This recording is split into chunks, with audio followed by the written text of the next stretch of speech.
мешканців Білої церкви ніколи в своєму житті не переступала поріг кабінетів керівників міських підприємств, установ і організацій. Більшість із нас сприймає їх, керівників, так би мовити, на відстані, навіть не підозрюючи, що вони також живі люди. А отже, можуть припускатися помилок і, звичайно, досягати успіху. Разом з тим, ці люди приймають доленосні рішення не тільки для своїх підприємств, установ і організацій, а й для Білої церкви в цілому. І відбувається все те, звичайно, за робочим столом.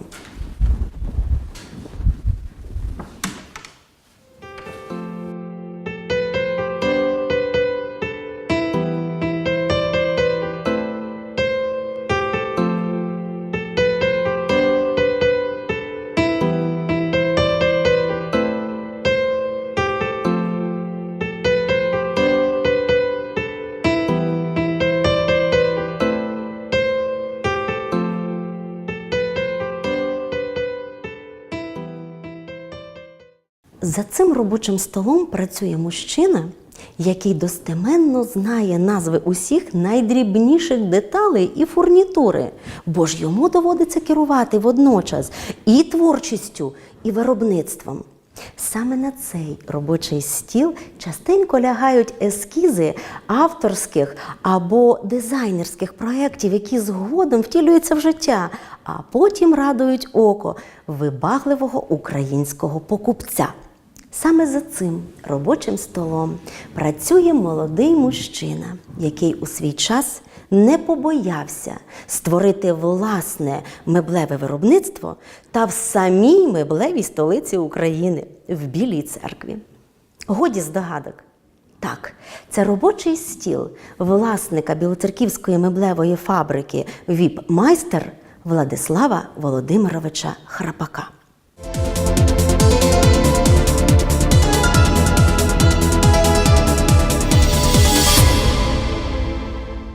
Добрий день, Владиславе Володимировичу. Здравствуйте.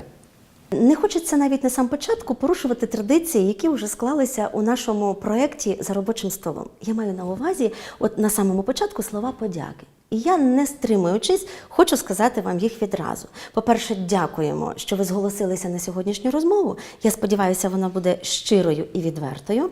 А друге, дякую, хочу вам сказати за те, що буквально ось декілька хвилин ви залишили нас на самоті у своєму досить просторому, але скромному, зі смаком обладнаному кабінеті. За вашим майже порожнім робочим столом. Але я хочу вам сказати відразу, що це навіть не зменшило тих кількість запитань, які б хотілося поставити вам. Навпаки, вони збільшилися. Тож почнімо.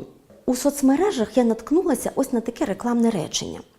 Меблева фабрика «Віп-майстер» вже кілька років успішно працює на ринку корпусних меблів України. Продукцію компанії вирізняє вдале поєднання ціни, якості і сучасного дизайну. Через те у мене запитання. Скажіть, ціна, якість і дизайн – це єдині критерії, які, скажімо, оцінюють результат, тобто виробництво меблів саме ваше? Чи якісь інші є критерії для того, щоб отримати в кінцевому результаті, ну, скажімо, якісний продукт меблевий? Ну, можливо, вони не єдині, але вони являються основними. Плюс ентузіазм. Тобто якість, ціна, дизайн і плюс просто ентузіазм. Дуже проста формула вашого успіху. З англійської мови така абревіатура VIP перекладається як «дуже важлива персона».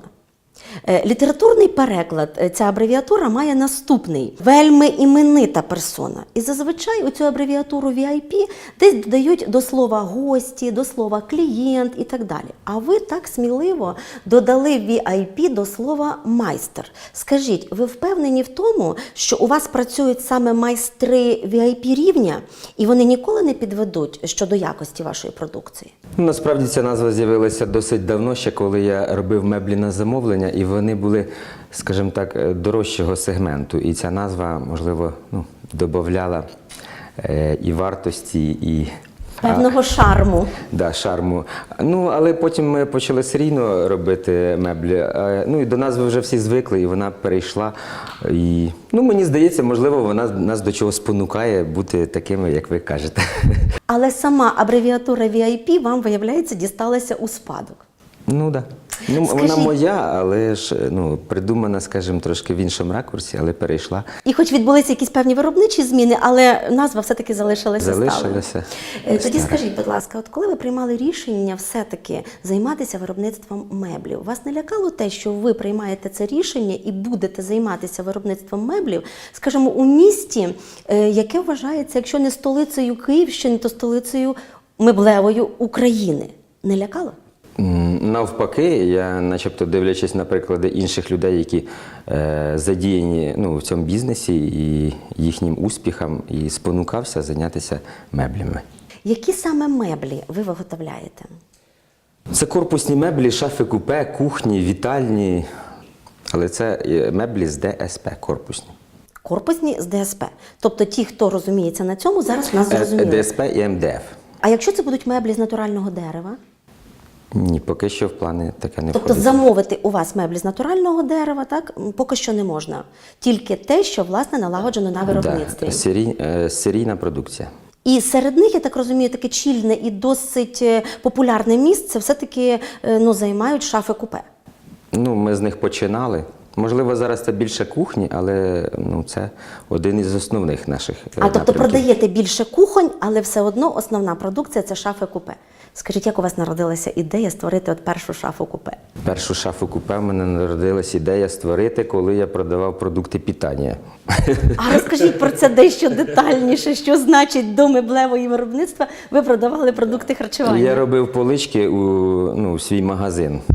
Він на Ливаневського був. І роблячи полички, я зрозумів, що мені це дуже подобається робити. І після поличок я думаю, щоб таке зробити, щоб воно якесь було комерційне на ринку, і щоб його купили. І це була шафа купе.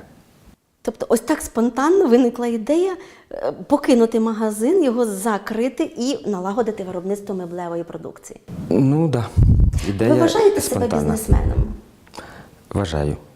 Саме бізнесменом. Тобто слово бізнесмен вас сьогодні, скажімо так, не ображає, бо багато хто сьогодні каже, я не бізнесмен, я підприємець. Суть то одна. Підприємець, бізнесмен, тут або ти успішний, або ні. Ви успішний? Да. Чому? Тому що ми постійно розширюємося і, в принципі, нас знає вся Україна. Ваш колектив, пане Владиславе, це люди різного віку, це люди різної статі, це люди з різним настроєм, з різним вихованням. Як як вам вдалося згуртувати цей колектив? Як ви думаєте, на чому тримається ваш колектив, згуртований? І середній вік вашого колективу, можете сказати приблизно?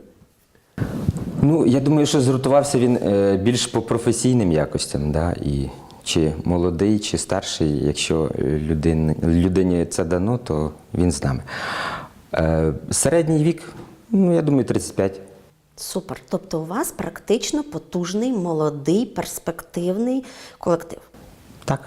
Наскільки я зрозуміла, ви виготовляєте корпусні меблі. Принаймні так каже і ваша реклама, і так уже неодноразово сьогодні ви про це зазначили. Скажіть, а немає в планах у вас бажання, скажімо так, ще одну лінію відкрити, це виготовлення м'яких меблів? Немає, тому що я вважаю, що краще бути найкращим в чомусь одному, чим розпилятися. Скажіть, ви завжди такий лаконічний? Стараюсь бути завжди. Чому це допомагає швидко приймати рішення і швидко налагоджувати якісь певні виробничі процеси? Як правило, так. Отож, якщо я правильно зрозуміла, то виробництво на підприємстві, на меблевій фабриці «Віп-майстер» налагоджено від А до Я, ніяких немає збоїв, ви успішні і ви цим пишаєтесь. Так. Також ми ще виробляємо міжкімнатні двері під іншою торговою маркою «Омега».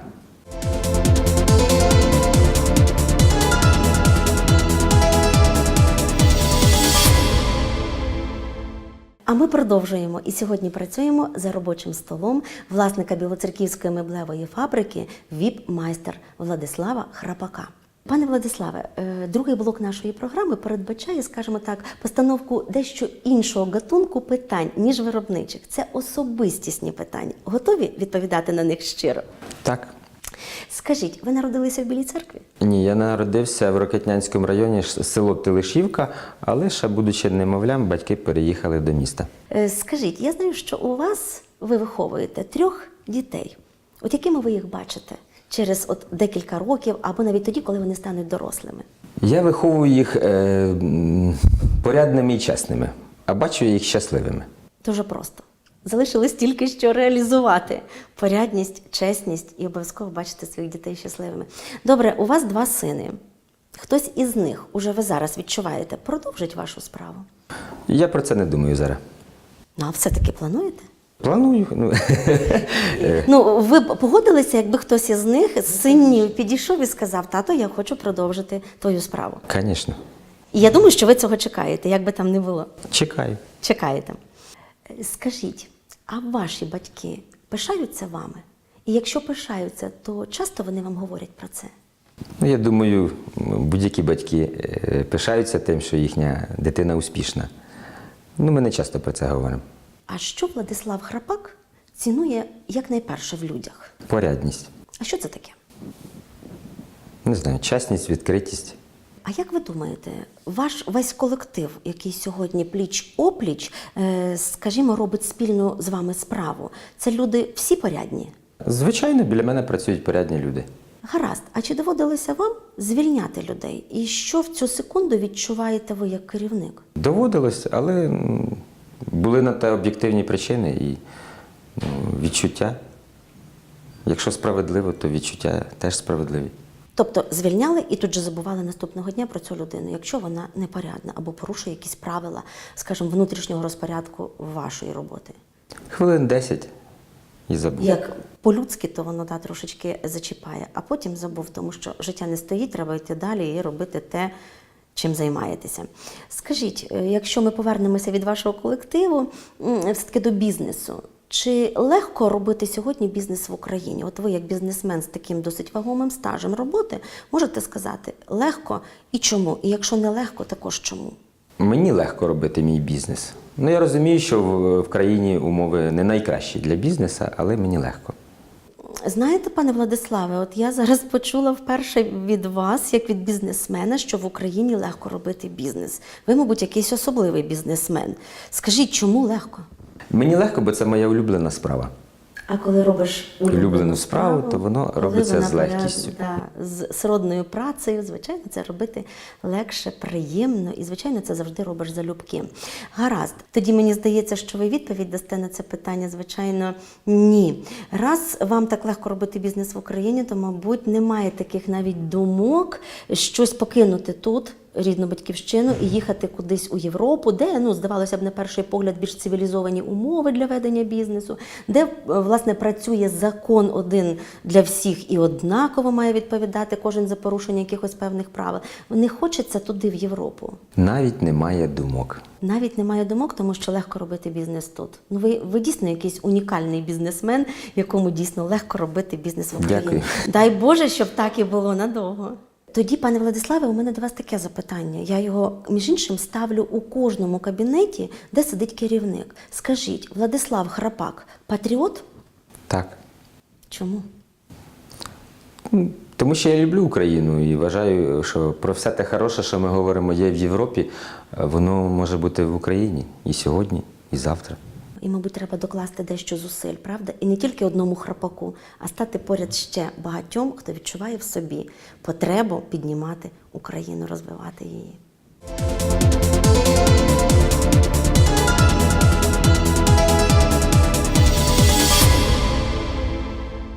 А програма «За робочим столом» на телеканалі «Крокус» триває. І ми сьогодні працюємо з вами за робочим столом Владислава Храпака, власника білоцерківської меблевої фабрики «ВІП-майстер». Пане Владиславе, третя частина нашого спілкування, вона традиційно, ми її присвячуємо таким дещо, можливо, незручним, цікавим, можливо, дещо таким особистісно вразливим питанням. Ви готові до відповіді на них? Готовий. Неодноразово від своїх знайомих я чую наступне. Ось замовили меблі, нам обіцяли їх виготовляти місяць, а потім цей місяць розтягнувся і на 2, а інколи і на 3 місяці. І практично це міняє плани, це дещо, скажімо, засмучує замовника, йому не подобається. У вас на виробництві таке трапляється? На кожному виробництві бувають форс-мажорні обставини. Але це більше трапляється в меблях на замовлення. де людина індивідуально замовляє меблі. Так як у нас серійний випуск меблів, то якщо у нас з постачанням все добре, то у нас воно лежить на складі.